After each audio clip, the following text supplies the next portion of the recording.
আপনি জানেন যে গত ডিসেম্বরের 1 তারিখ থেকে পঞ্চগড় জেলায় অব্যাহত শীত জনদুর্ভোগে পরিণত হয়েছে। অর্থাৎ 1 তারিখ থেকে 10 তারিখ পর্যন্ত শীতের যে তাপমাত্রা ছিল, যে সর্বনিম্ন তাপমাত্রা সারা দেশের মধ্যে পঞ্চগড়েই ছিল। এই মাসের 11 তারিখে তাপমাত্রা 8.9 নেমে এসেছিল, যেটি ছিল পঞ্চগড় জেলার সর্বনিম্ন তাপমাত্রা। তারপর থেকে এক অঙ্কের ঘরে ছিল বেশ কয়েকদিন, এবং ইতিমধ্যে গত 3 দিন ধরে তাপমাত্রা এক অঙ্কের উপরে, অর্থাৎ 10 থেকে 12 ডিগ্রির ঘরে ওঠানামা করছে। তো আপনাকে জানিয়ে রাখি, এখানে দুর্ভোগের যে বিষয়টি সেটি হচ্ছে তাপমাত্রা নেমে যাওয়ার সাথে সাথে উত্তর থেকে যে হিম প্রবাহ প্রবাহিত হয় সেটি কিন্তু মানুষের স্বাভাবিক জীবনযাত্রাকে ব্যাহত করে। আপনি লক্ষ্য করছেন আমার পিছনে, সারা দিন একই অবস্থা।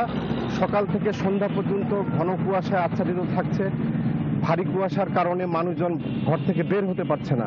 যারা নিতান্তই শ্রমজীবী মানুষ, তারা কোনো মতে কাজ করছে, এবং দুর্ভোগে পড়েছে সবচেয়ে শিশু এবং বয়স্ক মানুষরা। আমি জেলা প্রশাসনের সঙ্গে কথা বলেছি, তারা এ পর্যন্ত প্রায় 40,000 মানুষকে শীতবস্ত্র দিতে সক্ষম হয়েছে, এবং 1 লক্ষ মানুষকে তারা শীতবস্ত্র দিবে এই মর্মে মন্ত্রণালয়ের শীতবস্ত্রের জন্য কি বুঝলেন ভাই? অনলি যেটাই চাই। বার্তা প্রেরণ করেছে। ইতিমধ্যে কিছু শীতবস্ত্র চলে এসেছে। এছাড়াও জেলা প্রশাসন, পৌর প্রশাসন, বিজিবি, সেনাবাহিনী সহ বিভিন্ন স্বেচ্ছাসেবী সংগঠনের পক্ষ থেকে সাধারণ মানুষকে শীতবস্ত্র দেওয়া হচ্ছে। আপনাকে যদি আমি একটু দেখাই, যে আপনি দেখেন পঞ্চগড়ে এই এখন কিন্তু সন্ধ্যা নেমে যাওয়ার সঙ্গে সঙ্গেই অবস্থা খুব করুণ হয়ে গেছে। বিশেষ করে এই যে এখনো কিন্তু রাস্তার পাশে সাধারণ মানুষ আপনার গরম কাপড়ের যে দোকানগুলো সেগুলোতে কিন্তু তারা ভিড় করতেছে, এবং আস্তে আস্তে কিন্তু বাতাস বইতে শুরু করেছে, এবং এটি কিন্তু সারা রাত থাকবে, এবং সকাল 8টা-9টা পর্যন্ত এই হিমালয়ের যে বাতাস সেটি প্রবাহিত হবে, যার কারণে মানুষজন কিন্তু ঘরমুখী হয়ে পড়ছে এখন থেকেই। রাস্তাঘাট, হাট বাজার সব জায়গায় কিন্তু মানুষজন সীমিত হয়ে পড়ছে।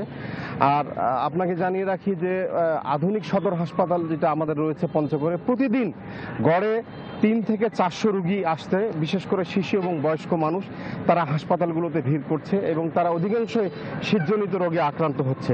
আমি চিকিৎসকদের সঙ্গে কথা বলেছি, চিকিৎসকরা আমাকে জানিয়েছে যে আসলে যে পরিমাণ রুগী এখানে আসছে সে পরিমাণ রুগীর জন্য আসলে এখানে বন্দোবস্ত নাই। একটি মাত্র আধুনিক সদর হাসপাতাল, যেটি 100 শয্যার, সেখানে শিশু ওয়ার্ড রয়েছে মাত্র 14টি, কিন্তু তারপরে বিশেষ ব্যবস্থাপনায় তাদেরকে প্রায় 150 রুগীকে তারা এখানে বন্দোবস্ত করেছে। অধিকাংশ রুগী মেঝেতে এবং বারান্দায় চিকিৎসা নিচ্ছে, ফলে সুস্থ রুগীরাও কিন্তু এই শীতের কারণে অসুস্থ হয়ে পড়ছে।